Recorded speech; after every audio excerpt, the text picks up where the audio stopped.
Hello students. तो हमारे जैसा कि 10th क्लास है उसके सारे पीवाई क्यूज चल रहे हैं एमसीक्यूज में। ठीक है। और 9th का हमने सरफेस एरिया एंड वॉल्यूम वाला चैप्टर किया था। आज मैं सर्कल चैप्टर की एक वेरी वेरी इंपॉर्टेंट थ्योरम जो है वो लेकर आई हूँ। थ्योरम 9.7 जो है वो वेरी वेरी इंपॉर्टेंट थ्योरम है, आने के बहुत चांस रहते हैं और उसके बेस्ड एक सब भी मैं करवाने वाली हूँ। The angle subtended by an arc are at the center is double the angle subtended by it at any point on the remaining part of the circle. क्या है कि angle subtended bye an arc, ठीक है, arc के द्वारा centre पे बना angle जो है रिमेनिंग पार्ट पे बने एंगल का डबल होता है। ये है। अब इसके क्या है कि हमें ये डायग्राम नहीं गिवन होता तो हम अपने हिसाब से अगर सोचे तो आर्क ये भी हो सकती है, ये ए बी आर्क है तो इसके द्वारा सेंटर पे बन रहा आर्क, मैंने ए बी आर्क ली है, सेंटर पे बन रहा जो एंगल है वो ये बन गया और उसी का रिमेनिंग पार्ट पे इस तरह से एंगल बना होगा, तो ये इसका डबल। ठीक है।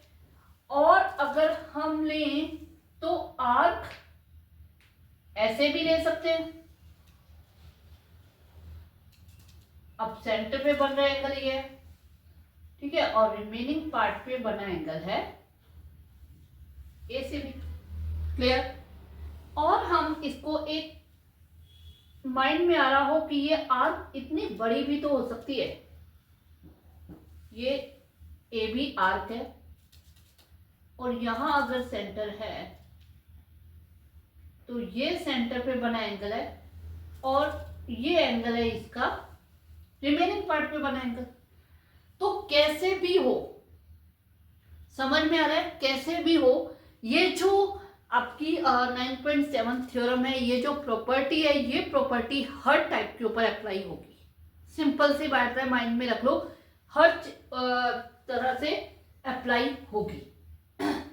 तो मैं अभी आपको इसके फॉर्म में ये सम करवाने वाली, लेकिन अगर आप इनके ऊपर भी करोगे, इसके ऊपर तो मैं आपको वैसे बता दूं, एक वैसे प्रॉपर्टी है, सेमी सर्कल में बना एंगल 90 डिग्री होता है, ये हमें पता है। और हमें दिख रहा है कि ये अगर डायामीटर है, इसके ऊपर स्ट्रेट लाइन है, तो ये 180 होगा और ये 90 होगा सेमी सर्कल में बना एंगल, तो हो गई यहाँ पे, तो वैसे ही अप्लाई हो गई और उस पर भी अप्लाई होगी। सिंपल सी बात है। ठीक है। तो हम अभी इसके हिसाब से करेंगे। इसमें गिवन इसका वही होगा, a circle with centre O, ठीक है, A B is a arc. ठीक है।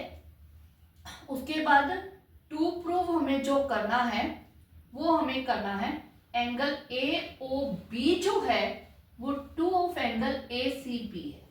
आप चाहे किसी भी फॉर्म में लेके कर लो, सेम यही टू प्रूव आएगा। उसके बाद यहां पे हमारी एक कंस्ट्रक्शन भी होगी। क्या होगी, हम सी से सी और ओ को ज्वाइन करते हुए थोड़ा एक्सटेंड कर लेंगे, ये हम पी तक ले जाएंगे। ठीक है। Join C O and produce it till P, ले गए। अब प्रूफ में हम क्या करने वाले हैं, पहले मैं एक थोरली आपको बता देती हूँ कि हम करने क्या वाले हैं। देखो, हम यहाँ पे एक्सटीरियर एंगल प्रॉपर्टी अप्लाई करने वाले हैं और opposite angle of equal sides are always equal, ये वाली प्रॉपर्टी भी इसमें अप्लाई होने वाली है। सबसे पहले हम उठाने वाले ये वाला ट्रायंगल। इस ट्रायंगल के अंदर हमें पता है ओ ए और ओ सी दोनों रेडियस है, तो दोनों इक्वल होंगे, तो इनके ऑपोजिट एंगल यानी कि ये वाला एंगल, एंगल 1 इक्वल हो जाएगा एंगल 2 के। ठीक है। ये इसके इक्वल हो जाएगा। फिर जो ये एंगल है, एंगल मैंने x ले लिया इतना सा। ठीक है। ये जो एंगल है ये एक्सटीरियर एंगल बन रहा है इस ट्रायंगल का, तो एक्सटीरियर एंगल अंदर के दो एंगल के ऑपोजिट एंगल के सम के इक्वल होता है, हमें पता है। तो x एंगल 1 + 2 के इक्वल होगा। अब ये दोनों इक्वल है तो हम क्या लिख सकते हैं, angle x = 2 of angle 1। Similarly हम इधर कर देंगे, ये आ जाएगा 3, ये आ जाएगा 4, और इसी तरह 2 ऑफ एंगल 3 के इक्वल होगा एंगल y। फिर इन एंगल y, फिर हम इनको ऐड कर देंगे तो x प्लस वाई आ जाएगा 2 ऑफ एंगल 1 प्लस 3, यानी कि हमारा जो हमें प्रूफ करना है वो हो जाएगा। क्लियर हुआ? ठीक है, अब हम इसे अच्छे से करते हैं। तो मैं ऐसा करती हूँ, इसको एक बार रब कर देती हूँ। तो यहाँ पे हम करते हैं प्रूफ। इसमें क्या है कि पहले हम ले लेते हैं इन ट्राइंगल COA या AOC, ठीक है, AO इक्वल है OC के। रीजन क्या है? Radius of same circle. Okay, तो उससे क्या हो जाएगा, एंगल 1 जो है वो इक्वल हो जाएगा एंगल 2 के opposite angle of equal side. एक चीज हमेशा ध्यान रखो, आपको यहाँ पे जब भी ज्योमेट्री के सम करने हैं एग्जाम में 10th के, तो आपको रीजन डेफिनेटली लिखना है। अब तक आप बहुत सारी रील्स, बहुत सारी वीडियोस देख चुके हो कि आपको मार्किंग किस तरह से मिलती है, स्टेप्स के हिसाब से मार्किंग मिलती है मैथ के एग्जाम में। ठीक है, तो आपके स्टेप के हिसाब से अगर मार्किंग मिलती है तो स्टेप के हिसाब से मार्किंग कटती भी है, मार्क्स कटते भी हैं। तो इसलिए हर स्टेप का मार्क होता है और आपको ये लिखना है डेफिनेटली, अदरवाइज इसके मार्क्स कट जाएंगे। ठीक है, तो एंगल 1 इक्वल टू एंगल 2 आ गया। ठीक है, अब angle AOP is an exterior angle, therefore by exterior angle property, क्या कहती है exterior angle property? That angle x is equal to आ जाएगा एंगल 1 प्लस एंगल 2 के। ठीक है, एक्सटीरियर एंगल प्रॉपर्टी यही कहती है। तो ये आ जाएगा एंगल 1 और 2 के इक्वल आ जाएगा। तो 1 और 2 दोनों इक्वल है, तो हम इसे एंगल 1 प्लस एंगल 1 लिख सकते हैं। ठीक है, इसका रीजन हम ले लेते हैं फ्रॉम 1। ठीक है, फ्रॉम 1 ये इक्वल आ जाएगा। ठीक है, तो उसके बाद इसे हम 2 मान लेते हैं। ओके, अब सिमिलरली इन ट्राइंगल BOC क्या आ जाएगा? एंगल 3 इक्वल आ जाएगा एंगल 4 के, एंड एंगल Y जो है वो इक्वल आ जाएगा 3 प्लस 4 के बाय एक्सटीरियर एंगल प्रॉपर्टी। ठीक है, इसे हमने शॉर्ट में कर लिया क्योंकि वो हमने पूरा कंप्लीटली कर लिया था। यहाँ पे हमने सिमिलरली लिख लिया, तो ये शॉर्ट में हम कर सकते हैं। ठीक है, अब यहां से angle Y is equal to angle 3 plus angle 3 and angle Y is equal to 2 angle 3 आ गया। ठीक है, इसका रीजन हम दे देंगे यहाँ पे एंगल 3 इक्वल टू एंगल 4। ठीक है, ये रीजन हमने दे दिया। अब इसे हम 3 मान लेते हैं। इसे हम क्या मान लेते हैं? ये आ जाएगी हमारी इक्वेशन 3। ओके, अब क्या करेंगे? एडिंग 2 and 3, 2 and 3 हमारी जो ये सेकंड इक्वेशन है,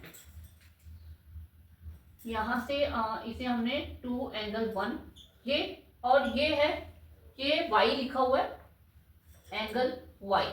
ओके, तो इसे हम वो कर देते हैं। तो जब हम इस तरह से दो इक्वेशंस को ऐड करते हैं तो लेफ्ट हैंड साइड में ऐड होती है और राइट हैंड साइड में।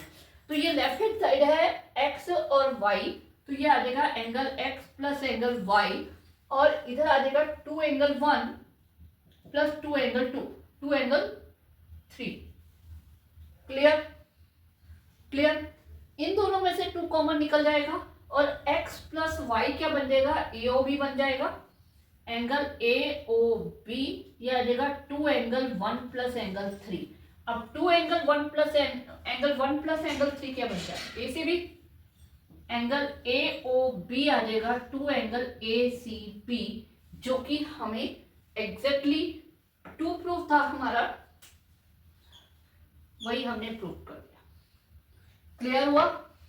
ठीक है, जैसा मैंने थॉरली पहले बताया था वही हमने किया है। इसमें ऑपोजिट एंगल वाली प्रॉपर्टी लगा दी, उससे ये एंगल इक्वल आ गया, फिर एक्सटीरियर एंगल प्रॉपर्टी लगा के ऐड कर दिया। ओके, वेरी सिंपल, बहुत सिंपल है। ठीक है, इसके बाद हम करते हैं इसी एग्जांपल के बेस्ड सम। ओके, तो ये आपकी सर्कल वाले चैप्टर की एक्सरसाइज का सेकंड सम लिया है मैंने। ठीक है, ये सेकंड सम क्या है? अ कोड of a circle is equal to the radius of the circle. कि आपके पास क्या है कि एक सर्कल की एक कोड दे रखी है जो कि इसकी रेडियस के इक्वल है, यानी कि मान लेते हैं ये ए बी कोड है जो इसके रेडियस के इक्वल है। ठीक है, find the angle subtended by the कोड। ये जो कोड है ये एंगल बना रही है at a point on the minor arc. ठीक है, इसी कोड के एक तरफ माइनर आर्क होगी, एक तरफ मेजर आर्क होगी। ठीक है, तो माइनर आर्क हो गई ये। ठीक है, इस माइनर आर्क पे जो एंगल बन रहा है इसी कोड के द्वारा, एक तो वो फाइंड करना है, and also a point on the major arc, यानी कि जो इसकी मेजर आर्क पे बन रहा एंगल है वो हमें फाइंड करना है। ये दो एंगल हमें फाइंड करना है। ओके, ठीक है, तो करते हैं। सबसे पहले हमारे पास क्या है? In triangle AOB, AO is equal to OB is equal to AB is equal to R। अब सबसे पहली चीज है कि अगर किसी ट्रायंगल की तीनों साइड इक्वल होती हैं तो उसे हम कौन सा ट्रायंगल बोलते हैं? उसे हम बोलते हैं equilateral triangle. Therefore AOB is an equilateral triangle. अब इक्विलेटरल ट्रायंगल है तो इक्विलेटरल ट्रायंगल के क्या होते हैं? सारे एंगल 60 डिग्री होते हैं। ठीक है, तो क्या आ जाएगा? Angle AOB is equal to 60 degree. Clear? ठीक है, अब यहाँ पे अप्लाई होगी वो थ्योरम जो अभी हमने की है। सेंटर पे बन रहा है एंगल, क्योंकि आपको देख रहे हो कि ये जो आर्क है AB, ये सेंटर पे AOB बना रही है, रिमेनिंग पार्ट पे ADB बना रही है। ठीक है, तो यहाँ पे आ जाएगी थ्योरम 9.7 की पूरी स्टेटमेंट। एंगल सबटेंडेड बाय, ये पूरी स्टेटमेंट आपको लिखनी है अभी जो हमने थ्योरम की है। ठीक है, तो उसमें वो क्या कहते हैं कि angle subtended by the arc at the centre is double the angle subtended bye angle subtended on the remaining part of the circle. ठीक है, तो उससे क्या आ जाएगा? AOB 2 ऑफ एंगल ADB आ जाएगा। तो मतलब क्या हुआ? ADB जो है वो है हाफ ऑफ AOB।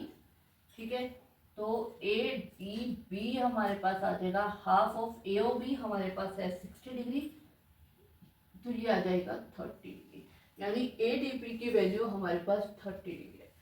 ठीक है, अब हम अनदर जो एंगल है ये कैसे फाइंड करेंगे? ये हम फाइंड करेंगे, इसके ऊपर हम दूसरी थ्योरम अप्लाई करने वाले हैं। आपकी 9.10 थ्योरम जो है क्या है कि साइक्लिक क्वाड्रिलेटर के जो ऑपोजिट एंगल है उनका सम 180 होता है। कैसे? देखो, सबसे पहले ये देखो ये A C B and D, ये चारों जो पॉइंट है इस क्वाड्रिलेटर के, ये चारों पॉइंट सर्कल के ऊपर है। अब सर्कल के ऊपर अगर चारों पॉइंट होते हैं तो वो कौन सा सर्कल होता है? तो क्या होता है? एक cyclic circle. ACBD is a cyclic quadrilateral. ठीक है, अगर ये साइक्लिक क्वाड्रिलेटर है तो आपको यहाँ पे 9.10 थ्योरम की स्टेटमेंट लिखनी है कि the sum of the opposite angle of a cyclic quadrilateral is equal to 180।